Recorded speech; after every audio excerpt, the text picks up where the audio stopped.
우리는 지금까지 지난 3주에 걸쳐서 모든 민족으로 제자를 삼으라 하는 그 유명한 주님의 지상 대명령과 또 세상과 교회라고 하는 우리의 그리스도의 제자로서의 훈련의 장소를 살펴보았고, 지난주에는 제자도의 대가로서의 그 자기를 부인하고 자기 십자가를 짊어지고 사는 삶이 어떤 것인가를 아주 간략간략하게 살펴보았습니다.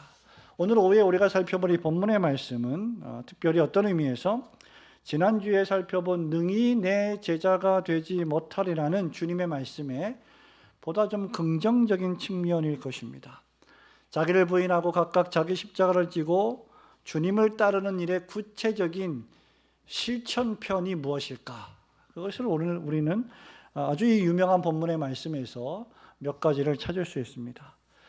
건강한 교회 9가지 특징이라는 책을 쓰신 목사님이 계신데, 미국의 마크 데버 목사님이 제자 훈련을 위해서는 대가를 지불해야 한다라고 말을 했습니다. 그런데 그것은 시간과 공부와 기도와 사랑이라는 비용이다라고 말한 바 있습니다. 그 네 가지가 사실은 그 이상도 있습니다만 그 네 가지가 우리가 의견이 몇 절 안 되는 아주 유명한 말씀 속에 다 담겨져 있습니다. 그런데 이것은 무슨 특수한 계층의 사람들만, 아주 신앙의 수준이 높은 사람들만 실천하거나 받을 수 있는 훈련은 결코 아닙니다. 늘 반복해서 말씀드리지만 예수님의 구원의 은혜를 받은 신자들이라면 누구나 할 수 있고 또 누구나 마땅히 해야만 하는 일입니다. 예수님을 믿는 신자인데 그리스도의 제자가 아닐 수 없고, 그리스도의 제자라고 하면서 예수님을 믿지 않는 사람일 수가 없기 때문이죠. 이것을 우리는 너무나도 익숙하고 유명한 사도행전 2장의 마지막 부분에서 찾아보게 됩니다. 이 본문의 말씀은 오고 오는 모든 교회들과 성도들이 본받고 돌아가야 할 초대교회의 특징이기도 하지만 사실 존재하는 모든 교회의 마땅한 모습이며 모든 그리스도인들의 그들다운 특징이기도 합니다. 그래서 오늘 간략간략하게 네 가지로 제자도의 대가를 지불하라 또는 제자가 되기 위한 비용을 지불하라는 제자 훈련에 드는 비용 네 가지를 살펴보려고 합니다. 첫 번째로, 우리가 예수 그리스도를 믿고 따르는 제자들이라면 우리는 그 제자가 되기 위해서 시간이라는 비용을 지불해야 마땅합니다. 42절 말씀 보세요, 여러분. 그들이 사도의, 한번 같이 읽어볼까요? 시작. 그들이 사도의 가르침을 받아 서로 교제하고 떡을 떼며 오로지 기도하기를 힘쓰니라 했고요. 46절에 보니까 날마다 마음을 같이하여, 그 다음 성전에 모이기를 힘쓰고, 그 다음 집에서 떡을 떼며, 이렇게 기록을 하고 있습니다. 초대교회 교인들은 구약 성도들의 본을 따라서 날마다 마음을 같이하여 성전에 모이는 일에 힘썼습니다. 우리는 신약 시대에 사니까 이제 구약 시대와는 차원이 달라, 그러므로 이제 우리는 안 모일 거야, 이런 것이 아니라 그들은 매일매일 성전에 모이는 일에 힘썼습니다. 그 이유가 무엇입니까? 42절에 따르면 그들은 사도의 가르침, 사도의 설교를 들었고 교훈을 받았고 성도들끼리 서로 교제를 나누었고 사랑을 실천했으며 애찬을 나누고 같이 식사하며 교제했고 또 성찬을 나누며 떡을 떼는 성찬을 통하여 그리스도의 구속의 은혜를 체험하기 위하여 함께 모였습니다. 그리고 그들은 기도하기를 힘썼다라고 했습니다. 여러분, 이 모든 일들을 수행하기 위해서 필연적으로 발생하는 일이 뭐냐면 시간을 들이는 겁니다. 이 모든 일들은 시간이 필요한 일입니다. 우리가 다른 사람을 전도하기 전에, 그리고 전도한 사람을 제자로 훈련하기 전에 먼저 선행되어야 할 일은 뭐냐면 우리 스스로가 그리스도의 제자가 되어야 한다는 사실입니다. 그래서 우리가 그리스도의 제자가 되려면 먼저 시간이라고 하는 비용을 철저하게 지불해야 합니다. 사실은 목사가 되려는 사람들이 소명을 받고 신학교에 가서 공부를 하고 목사의 훈련을 받으면서 수년 동안 그 시간을 드리는 것은 결국은 뭐냐면 하나님 앞에 자신을 드리고 바치는 시간을 하나님 앞에 신실하게 드리는 훈련을 하는 것입니다. 그렇게 할 때만 다른 사람을 제자로 삼기 위한 시간도 아깝지 않게 드릴 수가 있게 되기 때문이죠. 성도는 하나님의 계명의 말씀에 순종하는 하나님의 백성으로서의 안식일을 기억하여 거룩히 지켜야 합니다. 주님이 부활하신 주일이라고 하는 날을 구별해서 이 날은 나의 날이 아니라 하나님께서 나의 영혼을 위하여 온갖 좋은 영적인 영양소들을 준비하고 기다리시는 영혼의 장날로서 하나님께 드리는 날로 삼아야 합니다.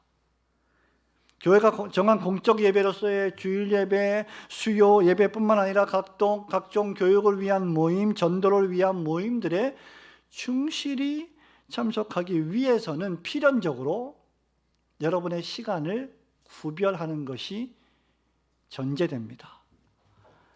주일은 무슨 일이 있어도, 어떤 일이 있어도, 누가 뭐라고 해도 하나님께 구별하여 예배드리고 말씀을 공부하고 성도의 교제를 나누며 찬송하고 기도하며 서로 사랑을 실천하고 복음을 전하는 일에 온전히 사용하는 날이다라고 하는 구별된 시간 의식을 가지고 있어야 됩니다. 이것이 철저하지 않으면 다른 사람을 제자로 훈련하기는커녕 나 자신도 그리스도의 제자가 되기가 매우 어려워집니다. 기본 중에 기본이기 때문이죠. 그러므로 이 날은 내가 임의로 옮기거나 다른 날로 옮기거나 또는 적당하게 예배에 참석한 후에 나머지 시간들은 내 마음대로 사용하는 날이라고 여겨서는 안 됩니다. 그러므로 우리 그리스도인들은, 특별히 제자가 되려고 하는 자들은 우리의 삶의 모든 스케줄과 계획을 철저하게 주일을 중심으로, 그리고 주일을 최우선 순위로 놓고 정돈해야 합니다. 그렇게 놓고 정돈하면 시험거리가 별로 없습니다. 그런데 그렇게 놓지 않고 세속의 일들을 주일보다 더 우선순위에 놓으면 그때부터 우리의 삶 속엔 시험거리가 발생하게 됩니다. 더 나아가 우리가 누군가를 전도하고 또 그에게 예수 그리스도의 복음을 차근차근 설명하고 전도하며, 또는 교회 내의 어떤 성도를 깊이 사귀면서 그를 더 그리스도를 잘 따르는 제자로 훈련하려고 한다면 우리는 그와 만나는 시간을 드려야 합니다. 내 시간을 쪼개서 그와 함께 시간을 보내야 합니다. 제자 훈련의 삶은 그런 의미에서 만나는 것입니다. 삶과 삶이 만나고 나와 너가 만나고 내 인생과 너의 인생이 만나는 것이죠. 그럴 때 우리는 서로에게 시간을 선물하게 되는 거죠. 우리는 예배 후에 잠시 시간을 내어서 커피 한 잔을 나누면서 담소를 나누면서 서로의 안부를 묻고 신앙의 삶의 모습을 나누며 시간을 그에게 내어줄 수도 있습니다.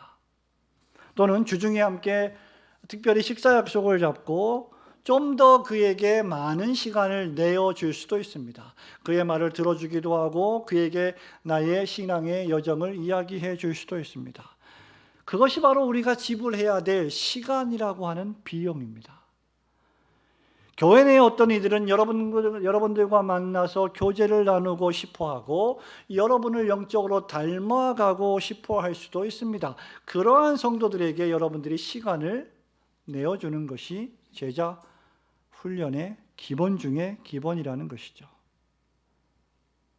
여러분들은 그런 사람들에게 먼저 믿은 신자로서 여러분의 시간을 공유해야 합니다. 또한 여러분 가족이나 친척이나 믿지 않는 이웃들을 마음에 품고 전도하려고 기도하고 있다면 여러분이 아무리 바쁘더라도 그들을 제자 삼기 위해 그들을 위한, 그들을 만나는 시간을 따로 구별해야만 할 것입니다. 성도 여러분, 우리가 세상에서 무엇인가를 이룰 때, 좋은 대학을 간다거나 회사에 입사를 한다거나 또는 사업에 성공을 하기 위해서라면 여러분들은 분명히 시간을 정해놓고 그 일을 위하여 그 시간을 구별되게 집중해서 사용하는 노력을 기울일 것입니다. 그리고 그것은 매우 자연스러운 일입니다. 하물며 우리가 한 사람의 영혼을 구원하는 일을 위하여 시간을 구별하고 시간을 투자하는 것은 얼마나 더 중대한 일이겠습니까? 초대교회 교인들은 그런 의미에서 모이기를 힘썼습니다. 그것도 날마다 그렇게 했습니다. 여러분, 주일이 이게 매일이 아니고 일주일에 한 번이잖아요. 근데 주일이 매일이라고 한다면 여러분, 그래도 우리는 모여야 되겠죠.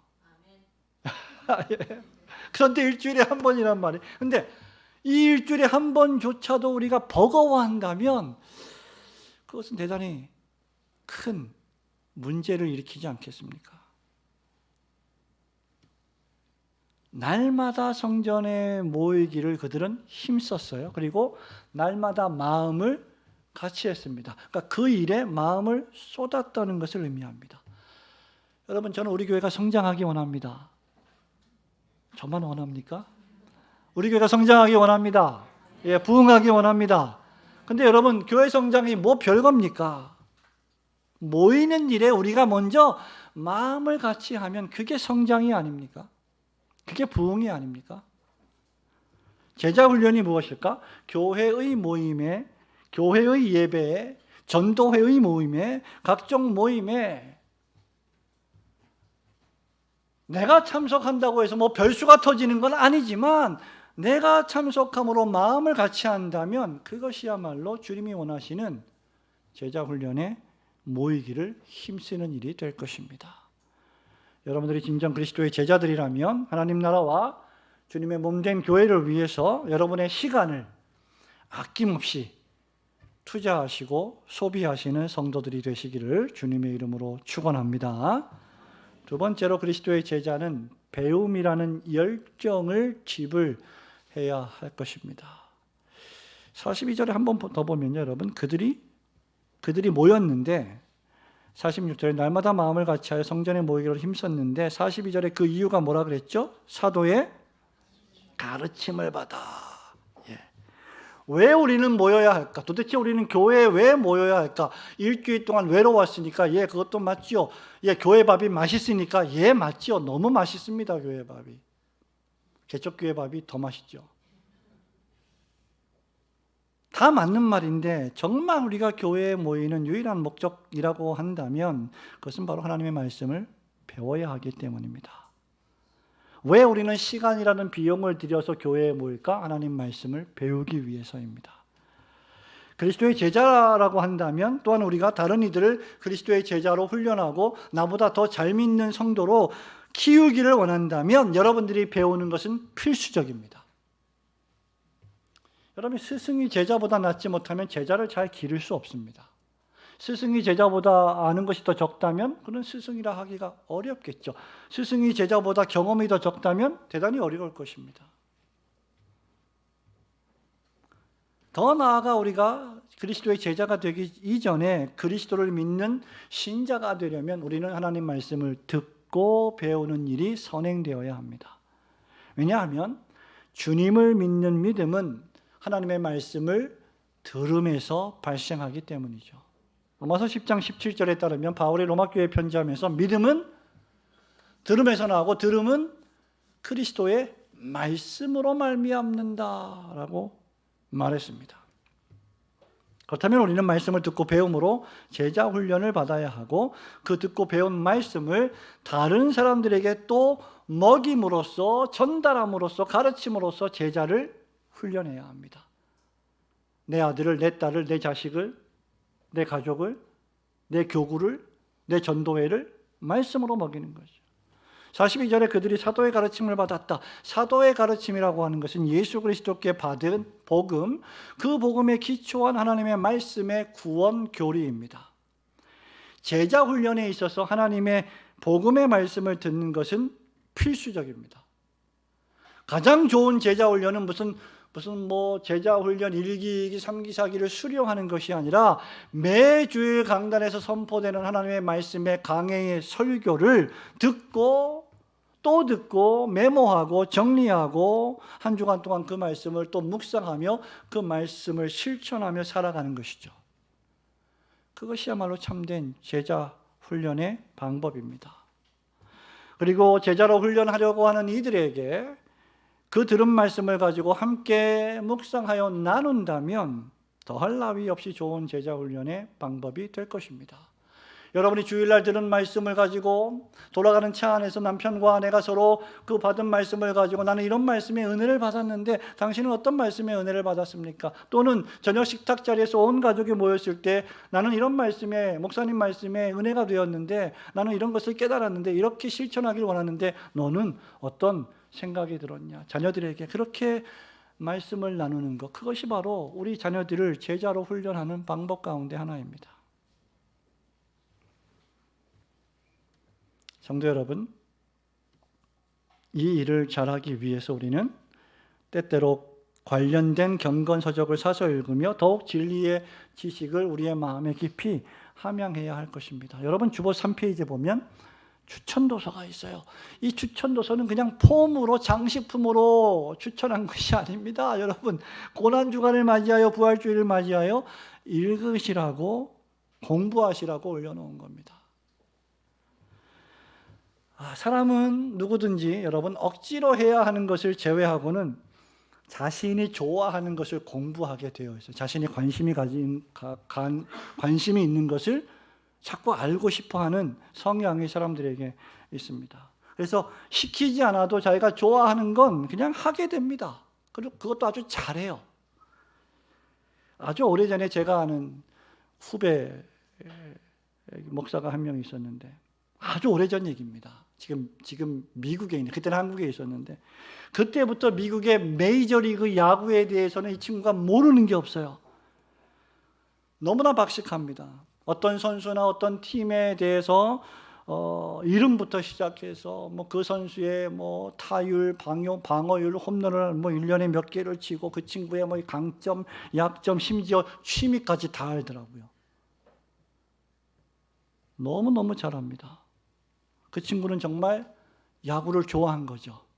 야구를 사랑한 거죠. 근데 제가 그 친구의 이야기를 들으면서 이 친구는 성경을 그만큼 사랑할까? 그런 생각이 좀 들긴 했어요. 그 얘기만 나오면 막 그냥 흥분이 돼갖고 주체하지 못할 정도로 기쁘게 이야기를 하니까, 즐겁게 이야기를 하니까. 성도 여러분, 만일 우리를 죄에서 씻어주시고 죽음에서 구원해 주신 예수 그리스도를 정말 믿고 따른다고 하면서 예수님에 대하여 알려고 하는 열정이 세상에 있는 이런 것들보다 더 작아서야 되겠느냐는 말이에요. 우리가 아무리 바쁘다 해도 말이죠. 참된 제자는 하나님의 말씀을 더 깊이, 더 자주, 더 많이 알고 싶어하는 갈망이 생깁니다.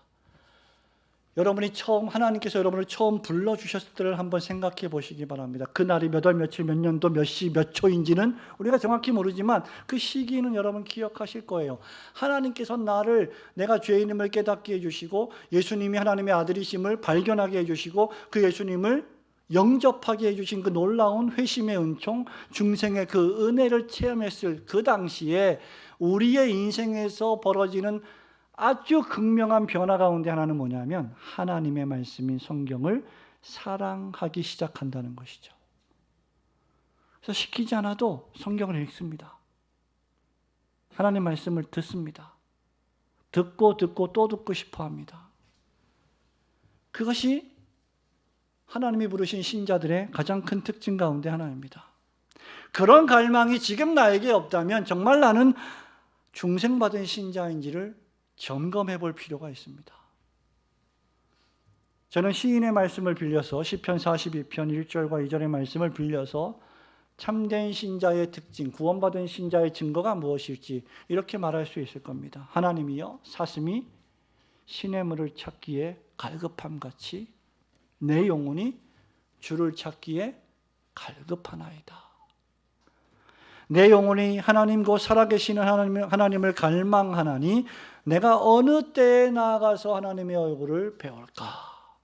예배를 드리지 않으면 마음이 허전하고 말씀을 읽지 않고 기도하지 않으면 뭔가 내 영혼이 갉아먹는 것 같고 허전하고 답답하고 해서 하나님 말씀을 듣고 배우고 찬양하고 기도하는 것을 좋아하는, 그것을 갈망하는 목마른 사슴처럼 되는 상태가 바로 중생받은 신자의 상태입니다. 이것이 그리스도의 참된 제자의 갈망이어야 합니다. 하나님의 말씀은 우리의 마음속에 그분이 어떤 분이신지를 알려주십니다. 하나님은 말씀의 계시를 통하여 그분이 누구신지를 가르쳐 주셨습니다. 오늘 오후에 우리가 찬양대 연습을 끝나고 교리반 이제 세 번째 시간을 가질 텐데 오늘 배울 내용이 4장, 5장, 6장, 3, 4, 5, 6장일 거예요. 제 기억이 맞다면 4, 5, 6장. 4, 5, 6장. 계시론입니다. 성경. 계시. 여러분 들어보셨을 거예요. 계시엔 두 종류가 있는데 자연계시, 일반계시, 초자연계시, 특별계시, 구원계시. 이 자연과 성경의 모든 말씀과 이 피조 세계는 뭘 보여주고 있다? 하나님이 누구신지 우리에게 보여주고 있다. 그렇다면 우리는 하나님의 말씀을 통해 아는 지식을 갈망해야 합니다. 그리고 그 지식을 갈망해야만 다른 사람들을 내가 말씀으로 인도할 수 있을 것입니다. 초대교회는 하나님이 불러주신 3,000명이라고 하는 학생이 제자로 모인 그리스도의 거대한 학교와도 같았습니다.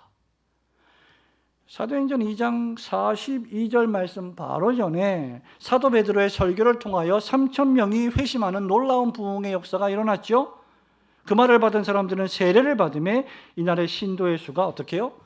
3,000이나 더하더라. 그들이 몇 명이요? 3,000명 그들이 날마다 마음을 같이하여 성전에 모이기를 힘쓰고 하나님 말씀 듣기를 원하고 사도의 가르침을 배웠다는 거죠. 참된 그리스도의 제자로서 여러분 마음속에 하나님의 말씀을 배우려는 갈망과 열정으로 더욱 충만하시기를 주님의 이름으로 축원합니다.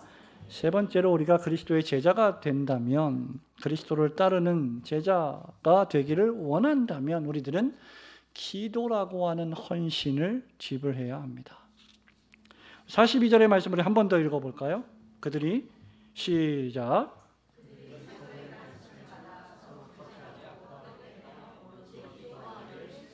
아멘.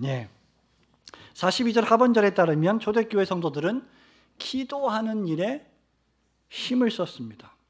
여기 오로지 기도하기를 힘쓰니라 이 말은 이 단어는 사도의 가르침을 받는 것, 교제하는 것, 떡을 떼는 것, 기도하기를 힘쓰는 것에 다 적용되는 말씀입니다. 이 오로지 힘썼다 이 말은 마치 기도가 신자의 유일한 활동인 것처럼 했다 그 말이에요. 내가 신자인데 신자의 특징이 뭐냐? 기도하는 것이다. 그것이 유일한 호흡이고 활동이다라고 여길 만큼 기도에 몰입했다. 여기 이 원어의 뜻은 그래서 신실하게 기도했다. 계속해서 기도했다. 기도하기를 계속했다. 이 뜻입니다. 그러면 여러분 사도 바울이 데살로니가 교회에 편지할 때 하신 말씀 기억나시죠? 5장 16절, 17절, 18절 항상 기뻐하라, 쉬지 말고 기도하라. 그 쉬지 말고 기도하라의 의미가 이런 의미이죠. 여러분 자신이 스스로 기도하고 여러분의 마음에 품고 제자로 훈련하려는 사람들을 위해 기도하고 또한 그들에게 기도를 가르쳐 주어야 합니다. 여러분 자녀들에게 기도를 가르쳐 주어야 합니다. 여러분 자녀들을 위해서도 기도해야 하지만 여러분의 자녀들에게 기도를 가르쳐 주어야 합니다. 물론 교회에서 목사가 기도를 가르칩니다. 모든 성도들이 다 기도할 수 있지만 그럼에도 성경적 기도를 할 수 있도록 기도에 대해 설교하고 가르침을 주어야 합니다. 개인적으로 어떻게 기도해야 하며 공적으로 어떻게 무엇을 위해 얼마나 기도해야 하는지를 가르쳐야 합니다. 우리가 그리스도의 제자라면 내가 얼마나 기도에 몰입하고 있는지를 우리 각자가 스스로에게 물어야 합니다. 여러분은 혹시 하루에 간신히 식사할 때만 기도하는 사람은 아닌지 돌아보아야 합니다. 만일 그렇다면 우리는 성경에서 예수님이 바울이 말한 기도의 사람은 아닐 것입니다. 나는 충분히 개인 기도의 시간을 갖고 있는가? 그리고 내가 제자로 훈련하려는 사람들 역시 개인 기도 시간을 갖고 있는지를 살펴야 할 것입니다. 더 나아가 나는 기도할 때 무엇을 위하여 기도하고 있는지, 하나님의 나라를 위해 기도하고 있는지, 그의 의를 구하며 기도하고 있는지, 교회를 위해서 기도하고 있는지, 하나님의 말씀 사역자들을 위해서 기도하고 있는지, 교회의 직분과 사명을, 봉사를 잘 감당하기 위해서 기도하고 있는지,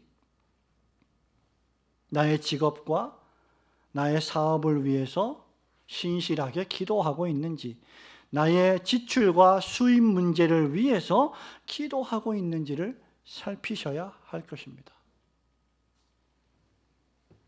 내가 충분히 기도하고 있지 않은데 다른 사람을 기도하는 제자로 만드는 것은 불가능합니다. 내가 성경을 읽지 않는 부모인데 우리의 자녀들이 성경을 읽기를 바라는 마음을 갖는 것은 그 마음은 이해하지만 실제적으로는 어려운 일입니다. 가장 좋은 기도의 방법은 하나님의 말씀을 읽고 그 말씀대로 기도하는 거예요. 말씀을 붙들고 기도하는 겁니다. 그런 의미에서 가장 좋은 기도는 시편의 기도예요. 구약의 모세의 기도, 여호수아의 기도, 신약의 베드로의 기도, 모세의 기도, 바울의 기도, 이런 기도들을 통해서 우리는 기도를 배울 수 있습니다. 그리고 그 무엇보다도 우리는 주님이 우리에게 가르쳐 주시는 기도를 배울 수 있습니다. 단순하고 간결하게, 그러나 진지하고 뜨겁게 기도하시기 바랍니다. 필요하다면 기도에 관한 책들을 읽으면서 어떤 것이 성경적 기도인지에 대해서 계속 또 공부하고 연구해야 할 것입니다. 유명한 할레스비의 기도라고 하는 책이나 또 도널드 카슨 박사님이 쓴 바울의 기도라고 하는 책이나 또 도널드 휘트니의 오늘부터 다시 기도라고 하는 작은 책들을 통해서 너무 바빠서 기도할 수 없다고 핑계를 대는 당신에게 주는 권면들을 우리는 들어야 합니다. 여러분, 우리가 루터보다 바쁠까요? 칼빈보다 바빴을까요? 그럼에도 불구하고 그들은 하루에 몇 시간씩 시간을 내어서 기도했습니다. 이러한 책들은 기도로 자기 자신을 훈련하기 원하는 이들에게 큰 도움을 줄 것입니다. 그러나 그 무엇보다도 여러분, 기도할 시간을 구별하십시오. 개인적으로 여러분 마음에 작정하셔야 합니다. 내가 이 시간만큼은 5분이든 10분이든 20분이든 30분이든 하루 중에, 하루 일과 중에 이 시간은 내가 하나님과 나와의 단독 교제의 시간이다. 시간을 구별하십시오. 그 시간에 여러분 돈을 벌 수 없습니다. 그 시간에 여러분은 친구를 만날 수 없습니다. 그 시간에 여러분은 좋아하는 드라마를 시청할 수 없습니다. 그래서 이것은 어떤 의미에서 보면 생산성이 떨어지는 일 같습니다. 그러나 이것은 거룩한 시간의 소비입니다. 그 무엇보다 중요한 시간의 소비입니다. 여러분의 시간을 구별하지 않으면 여러분은 결코 기도할 수 없을 것입니다. 하나님 나라와 주님의 몸된 교회를 위해, 그리고 여러분 자신을 위하여, 여러분의 마음에 품고 있는 사람들을 위해서, 교회를 위해서, 사역자들을 위해서, 하나님 나라를 위하여 항상 기도하시는 성도들 되시기를 주님의 이름으로 축원합니다. 마지막으로 그리스도의 참된 제자로 훈련받기를 원한다면 여러분은 사랑의 수고라는 실천을 지불해야 합니다. 사랑의 수고, 사랑의 실천이라는 수고, 내지는 사랑의 수고를 실천해야 합니다. 여러분 44절, 45절, 46절까지 읽어볼까요? 믿는 사람이 다 함께 시작.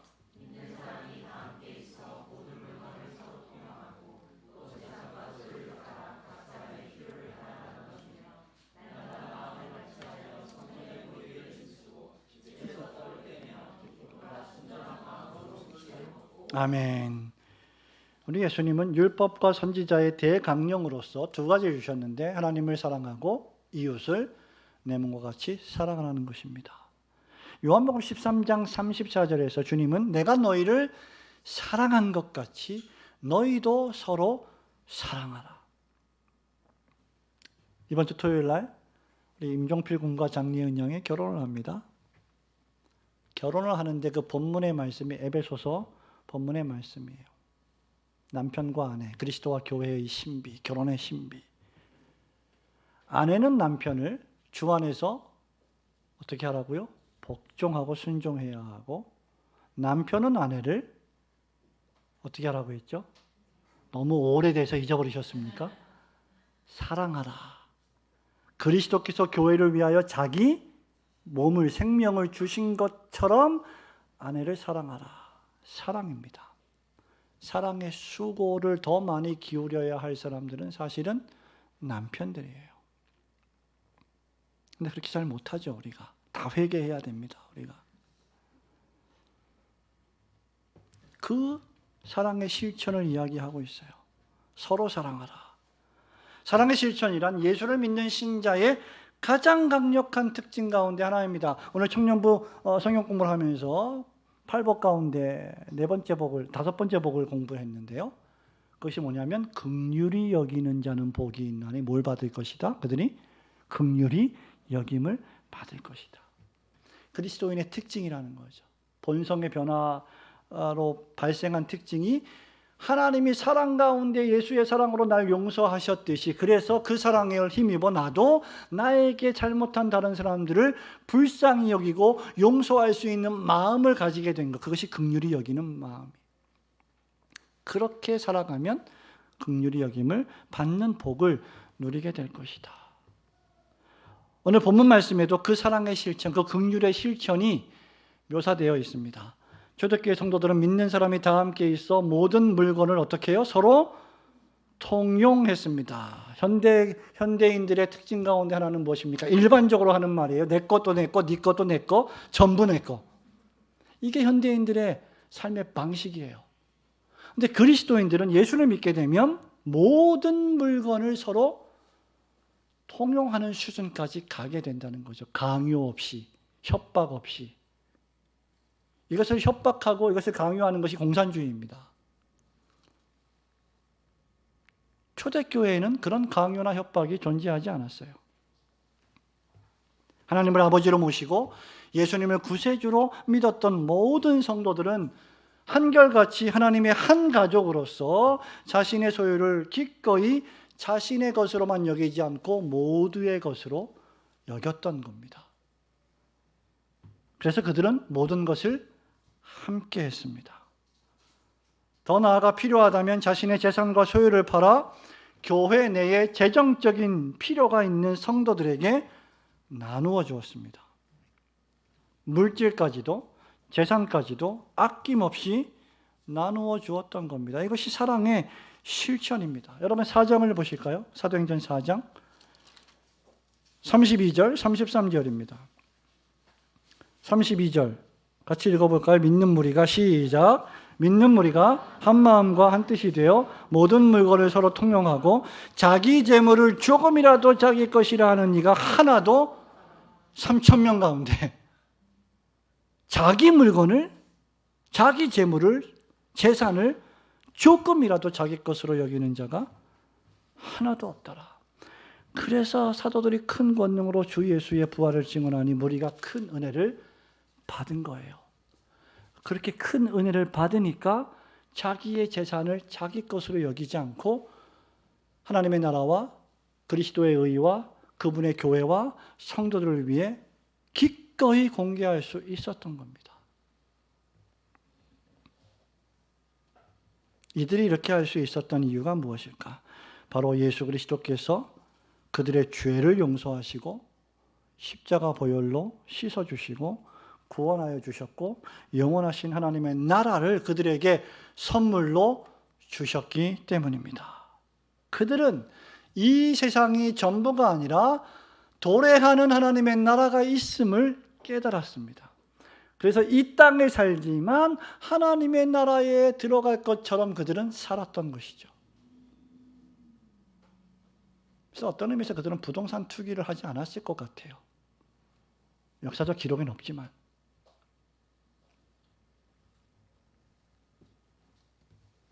일확천금을 노리는 그러한 안 좋은 마음을 갖지도 않았을 것입니다.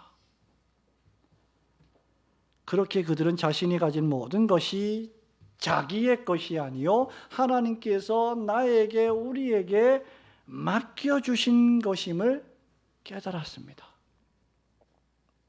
이것이 그 유명한 청지기적 정신이에요. 이것을 잃어버리면 그때부터 내 삶의 주인은 하나님이 아니라 내가 되는 거죠. 유명한 복음성가 가운데 가사가 이런 가사가 있죠. 주님, 우리가 이 땅만 보고 살다가 주님 손을 놓쳤습니다. 나는 청지기인데 내가 마치 주인처럼 살았습니다.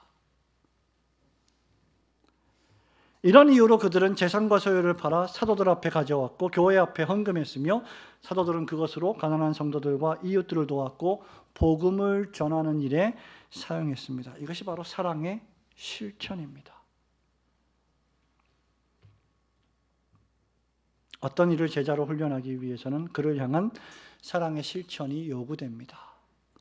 시간도 물질도 애정도 관심도 모두 그에게 쏟아야 합니다. 뿐만 아니라 그렇게 함에도 불구하고 때때로 그들로부터 마땅한 대우를 내가 받지 못할 때가 있습니다. 때로는 배척을 당할 때도 있고 내가 이렇게 사랑을 실천하고 내가 이렇게 위하여 기도하고 말씀을 가르치고 전도하고 애쓰는데 반응이 냉담할 때가 있습니다. 그 일로 상처가 될 수도 있습니다. 그리스도의 제자들은 그런 것들을 다 견디는 사람들입니다. 그런 일을 하다가 아이 못해 먹겠다, 힘들다, 이거 너무 피곤하다, 이러지 않는다는 거죠. 그래서 여러분, 성령의 9가지 열매, 성령의 헬라어 원어에 보면 단수로 되어 있어서 하나의 열매에 9가지 특징이 있는 거죠. 그 9가지를 다 맺는 겁니다. 그 9가지 특징의 마지막 열매가 뭐예요? 절제예요. 어려운 겁니다, 절제가. 그 모든 관계에서 우리는 그래서 절제하고 인내하며 사랑의 수고를 계속하는 겁니다. 한 사람의 제자를 키우는 일이 이토록 어려운 일이에요. 여기 강단에 서 있는 여러분의 목사도 스스로 잘 큰 것 같지만 이 사람이 목사로 성장하기 위해서 얼마나 많은 이들의 인내와 관심이, 사랑이 있었을까 상상해야 됩니다. 자동적으로 되는 일이 아니며 크나큰 수고와 많은 시간의 인내를 필요로 하는 일입니다. 그렇게 그리스도의 참된 제자는 사실이든 아니든 자기 자신보다 다른 사람을 더 귀히 여기고 소중히 여길 줄 알아야 하고, 아무리 여러분이 스스로 여러분이 중요한 사람이라고 여겨진다 할지라도 그에게 시간을 내어줄 수 있어야 합니다. 여러분은 어떤 조직사회에서 여러분이 매우 중요하고 귀하며 매우 바쁜 사람이라고 생각할 수도 있을 것입니다. 또 여러분의 일정도 매우 중요할 거예요. 우리는 이 땅에 살아가기 때문에.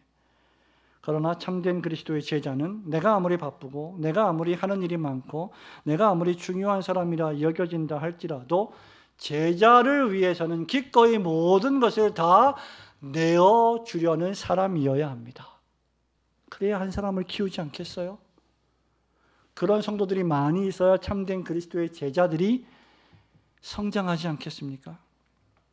우리 예수님은 요한복음 13장에 따르면 자신이 세상을 떠나 하나님께로 갈 때가 가까운 줄 아시고 세상에 있는, 그 다음 말씀 뭐라 그랬죠? 13장 1절에 자기 사람들을 사랑하시되 끝까지 사랑하시니라. 자신의 생명을 아끼지 않고 죽기까지 사랑하셨어요. 우리한테 죽으라고 말씀하시지는 않잖아요. 죽기까지 너 다른 사람 옆에 있는 사람을 위해서 죽기까지 헌신해라. 우리는 그렇게 하기 어렵습니다. 하지만 그 이외에 모든 것을 할 수 있을 것입니다. 주님이 우리를 그렇게 사랑하셨다면, 그래서 우리가 우리 생명까지도 아낌없이 주님께 드릴 수 있는 존재가 되었다면 그 생명 이외에 다른 것들을 드리는 게 뭐 그렇게 대단한 일이겠습니까? 내 시간 조금 아낀다고 뭐 얼마나 내가 풍요롭겠습니까? 내 돈을 조금 아낀다고 뭐 얼마나 부자가 되겠습니까? 저는 제 생각에 제가 부자가 되리라는 생각은 하나 못해요. 하나님께서 어떤 때가 되면 부자가 되게 해주실지 모르겠지만 인간적으로는 그렇게 할 수 없을 겁니다. 그래서 하나님이 우리에게 뭔가 주셨을 때 우리는 아낌없이 그것으로 하나님 나라를 위하여 살아가는 겁니다. 그럴 때 또 하나님께서 채워주시고 부어주시죠. 옹색하고 인색하고 아끼고 아끼는 거 좋지만 너무 하나님의 나라를 위해서 아끼면 하나님이 예비하신 복을 누리는 일에는 대단히 그 경험이 약화될 것입니다. 성도 여러분, 여러분의 모든 소유, 심지어 여러분의 존재 자체를 그리스도께 드리시기를 축원합니다. 성도 여러분, 말씀을 맺습니다. 사실 이 모든 것들은 제자도의 대가 또는 비용이라고 하기보다는 사실 중생받은 성도들의 가장 자연스러운 성품이고 특징입니다. 지금 우리 교회가요, 제가 볼 때는 전성기 바로 전이지 않을까. 너무 성도들이 평안하고 기쁘고 즐겁고 만나면 행복하고 웃고 떠들고, 예배는 진지하지만 예배가 마치고 나면 그냥 막 여기저기서 웃음소리가 들리고, 좀 목사가 그렇게 좀 제발 좀 아무리 늦어도 1시 25분 30분에 좀 끝내세요. 그래도 그냥 안 끝내고 계속 이야기하시고 교제하시고 좋습니다. 근데 여기서 이제 깐난아이가 한번 딱 나와봐요. 6월 말에. 그러면 이제 2배로 더 웃을 거예요. 우리 교회가. 얼마나 행복한 교회가 될까. 뭐 얘기하다가 지금. 예? 그리스도인으로서 제자가 되는 비용이나 이 대가라기보다 자연스러운 성품이라는 거죠. 이게 만나면 너무나 행복하고 즐겁고 기쁜 것. 누가 강요하지 않아도 참되게 회심한 성도라면 시간을 들여 모이기를 원하고, 어제 만났는데 오늘 또 만나기를 원하고, 배우기를 간절히 원하며 하나님을 의지하기를 바라고 사랑의 수고를 아끼지 않을 것입니다. 지금 뉴질랜드에 가 있는 박종민 집사님, 지금 영상으로 혹시 설교를 듣고 계신지 모르겠는데, 시차를 정확히 모르겠습니다만 듣고 계시면 좀 들으십시오. 저 집사님께서 우리 교회를 오셔가지고 점점 변화되는 게 하나 있는데, 그 중에 하나가, 옛날에는 교회 갈 때 그냥 성경책 한 권 들고 다녔는데 요즘에는 책가방이 점점 무거워진다. 책이 몇 권 이렇게 더 들어가고 읽어야 될 것도 많고, 근데 그게 싫지가 않다. 너무 좋다. 이런 고백을 한 적이 있습니다. 배우기를 원하는 거죠. 알기를 원하는 거죠. 그리고 배우고 알 때 느끼는 희열과 즐거움이 너무 좋은 거예요. 성도 여러분, 우리가 시간을 들여 모이기를 원하고, 성도를 보기를 원하고, 하나님 말씀을 배우기를 원하고, 하나님을 의지하고 바라고 사랑의 수고를 아끼는 그런 삶을 지금 살고 있지 않다면 아직 그는 복음의 능력, 제자도의 은혜를 모르는 사람일지도 모릅니다. 만약 그렇게 살고 있다가 지금 영적 침체가 와서 은혜가 떨어져서 그렇게 살고 있지 않다면, 여러분이 빠져있는 영적 침체의 원인이 무엇인지, 시험거리가 무엇인지 찾아서 제거해야 됩니다. 교회 공동체는 그런 곳이 아니기 때문이죠. 첫 번째 경우라면 여러분들은 하나님께서 여러분에게 죄를 씻어주시고 구원의 은혜를 베풀어 주셔서 예수님을 얼싸안고 영접하게 해달라고 기도하시기 바랍니다. 아직 정말 예수님이 나의 구세주로 안 믿어진다면 말이죠. 두 번째 경우라면 내가 어떤 시험에 들어있는지 깨닫고 그 죄를 회개하고 하나님께서 베푸시는 은혜로 회복시켜달라고 기도해야 합니다. 참된 그리스도의 제자는 기쁨으로 제자도의 비용을 지불할 것입니다. 그는 마땅히 시간을 낼 것이고 진리의 지식을 배우기를 갈망할 것입니다. 하나님과 기도로 교제하는 비밀이 무엇인지를 더 간절히 알기 원할 것이고, 하나님을 사랑하고 교회를 사랑하기에 말씀을 전해주는 사역자들을 아끼고 사랑하며 또 성도들을 사랑하기 위한 수고를 아끼지 않을 것입니다.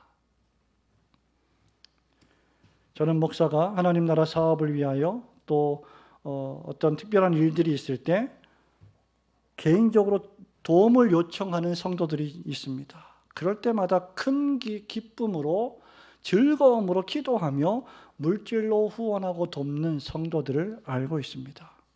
그것은 목사로서 목회할 때 하나님께서 주시는 큰 은혜요, 기쁨이요, 열매입니다. 우리 모두가 그렇게 하나님의 은혜 안에서 자라고 먼저 하나님의 나라와 그의 의를 구하기 위해서 영적인 시간을 구별해야 하며 하나님 말씀을 배워야 하고 개인적으로 기도하며 함께 모여 합심해서 기도하고 우리의 신앙생활이 사변에서 멈추지 않기 위하여 사랑의 수고라는 실천을 행해야 할 것입니다. 우리 올고등교회 모든 성도들이 비록 엄청나게 큰 숫자는 아니지만 이 교회가 이렇게 21개의 개인과 기관, 선교사님, 목사님들, 기관들을 돕고 있다는 건 기적과 같은 일입니다.